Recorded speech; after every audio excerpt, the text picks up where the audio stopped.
Hello student, जय हिंद, वंदे मातरम। आज हम लोग एक और महत्वपूर्ण क्वेश्चन करेंगे जो इम्पोर्टेंट सीरीज है, जैसे कार्बोहाइड्रेट। और जो बच्चा पहली बार वीडियो देख रहा हो, वीडियो को लाइक करे, चैनल को सब्सक्राइब करे और दोस्तों को शेयर करे कि हाँ, यहाँ से आपको हर महत्वपूर्ण टॉपिक मिलेगा जो परीक्षा में सीधा आएगा, अपेक्षा खबर में छेद कर देगा और आपको बेहतरीन नंबर दिला के जाएगा। चलिए देखते, पहला क्वेश्चन है आज का, कार्बोहाइड्रेट। ठीक, कार्बोहाइड्रेट क्या होता है? आपने सुना होगा कि कार्बोहाइड्रेट खाने से तुरंत ऊर्जा आ जाती है। हाँ, तो ये वही है। ठीक है, चलिए देखते हैं। कार्बोहाइड्रेट में CHO का अनुपात 1:2:1 होता है। ठीक है, और ये पॉलीहाइड्रोक्सी मतलब पॉली मतलब बहुत सारे, ठीक है, पॉलीहाइड्रोक्सी एल्डिहाइड या फिर कीटोन होते हैं। या तो एल्डिहाइड होगा या तो कीटोन होगा। ठीक है, अथवा जल अपघटन के बाद पॉलीहाइड्रोक्सी एल्डिहाइड या कीटोन देते हैं। जैसे कौन कौन से एग्जाम्पल इसके हैं?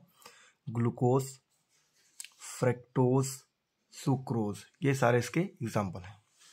चलिए अब नेक्स्ट देखेंगे, कार्बोहाइड्रेट के स्रोत क्या है, मतलब कहाँ से इसको हम लोग प्राप्त कर सकते हैं। ठीक है, तो देखिए गेहूँ, आप गेहूँ की रोटी खाते हैं और खाने के बाद ऊर्जा मिलती है, यानी कार्बोहाइड्रेट होता है। ठीक है, चावल में भी ऊर्जा मिलता है, गन्ने का रस, इसमें भी होता है कार्बोहाइड्रेट, मक्का, आलू एवं शकरकंदी मतलब गंजी आदि में कार्बोहाइड्रेट बहुत अधिक मात्रा में मिलता है। ठीक है, इन सबको खाने से आपको पता है तुरंत ऊर्जा प्राप्त होता है। ये सब क्या है? कार्बोहाइड्रेट।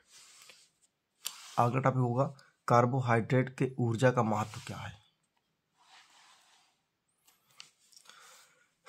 तो देखिए, इनका मुख्य कार्य हमारे शरीर को ऊर्जा प्रदान करना है। ठीक है, यह ऊर्जा इन कार्बोहाइड्रेटों के ऑक्सीकरण से प्राप्त होता है, जैसे ग्लूकोज आदि मोनोसेकेराइड ऑक्सीडेज एंजाइम की उपस्थिति में ऑक्सीकृत होकर CO2 H2O ऊष्मा उत्पन्न करते हैं। ठीक है, और साथ में ऊर्जा भी उत्पन्न करता है। ठीक है, देखिए ये हमारा C6H12O6 है, यह ग्लूकोज है, ऑक्सीडेज एंजाइम होगा, जब क्रिया होगी आप इनको तो टूटेगा में CO2 कार्बन डाइऑक्साइड गैस बन के उड़ जाएगा और जल हो जाएगा, जलवाष्प बनेगा और 670 किलो कैलोरी ऊर्जा प्राप्त होती है। ठीक है, देखिए आगे और इसी में है। ठीक है, तो मोनोसेकेराइड के जल अपघटन में माल्टेज तथा सुक्रोज एंजाइम उत्प्रेरक का कार्य करते हैं। ठीक है, माल्टोज एंजाइम और सुक्रोज एंजाइम किसका कार्य करते हैं? उत्प्रेरक का कार्य करते हैं, जो लार की एमिलेस तथा आंतों के रस में विद्यमान रहते हैं। ठीक है, सेलुलोज ऊर्जा प्रदान नहीं करता है।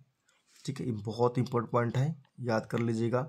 सेलुलोज ऊर्जा प्रदान नहीं करता है, परंतु मल त्याग करने में सहायक होता है। ठीक है,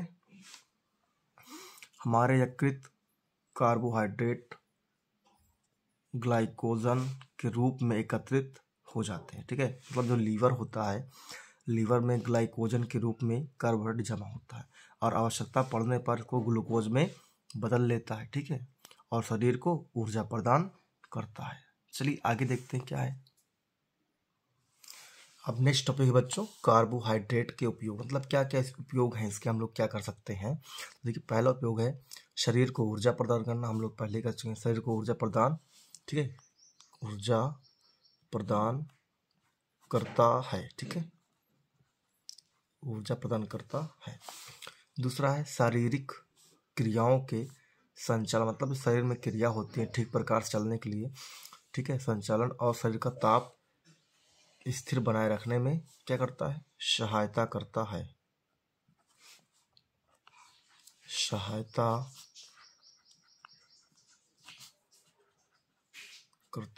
ठीक है, तो तीसरा टॉपिक हो, शरीर को ग्लूकोज भी प्रदान करता है। ठीक है, चौथा है ये ऊर्जा का भंडारण करते हैं, या कह सकते हो ऊर्जा का भंडार गृह है। ठीक है, पांचवा है मांसपेशियों को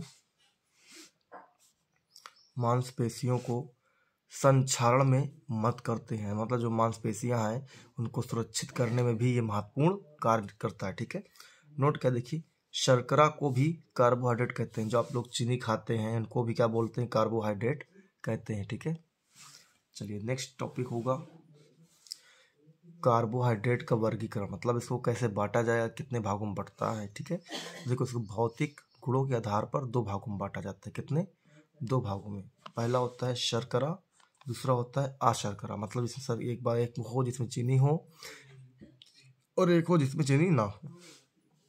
ठीक है, तो देखिए शर्करा के बारे में समझेंगे हम लोग।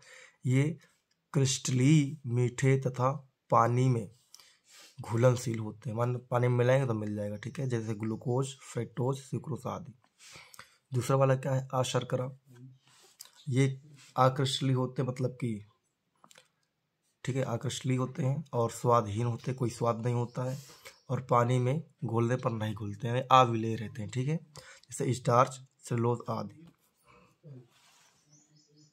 अब क्या है इसमें, इसको रासायनिक गुणों तथा अणु संरचना के आधार बांटेंगे तो ये भी बढ़ता है। ठीक है, तो ये बढ़ता है, ये 3-4 प्रकार में बढ़ जाता है।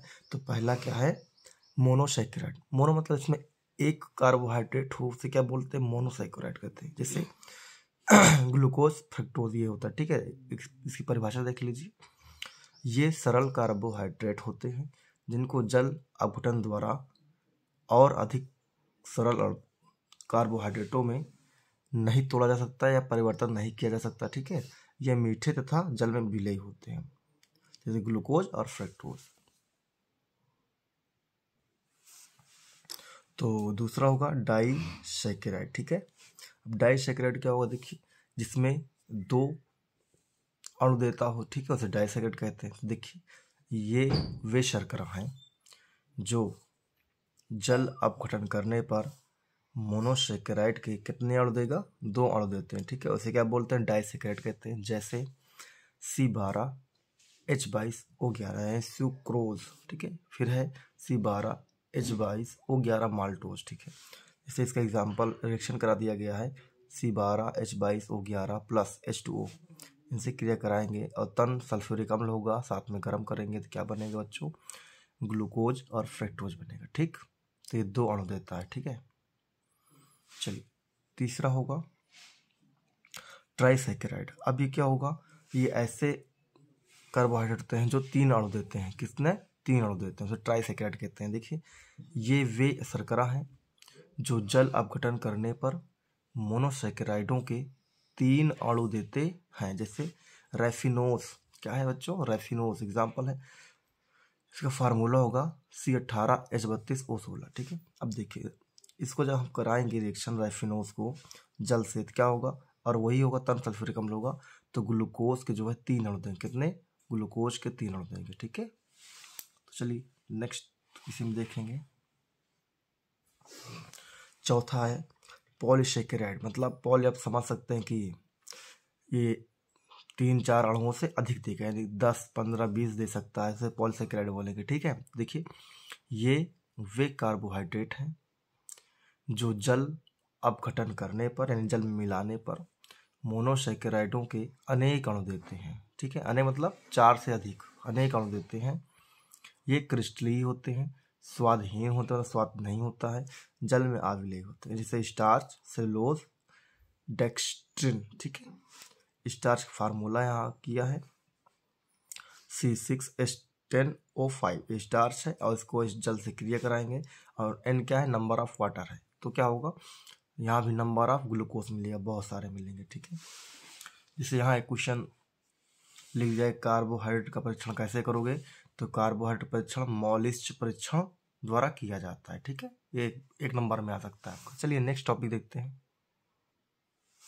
देखिए अब अगला टॉपिक हमारा है ग्लूकोज। ग्लूकोज सूत्र क्या होता है, C6H12O6 होता है। ठीक है, अब ग्लूकोज है क्या, हम लोग ये समझेंगे। देखिए ग्लूकोज या द्राक्ष शर्करा सबसे सरल कार्बोहाइड्रेट होते हैं, मतलब इससे सरल कार्बोहाइड्रेट होता ही नहीं। ठीक है, और ये जल में घुलनशील होता है।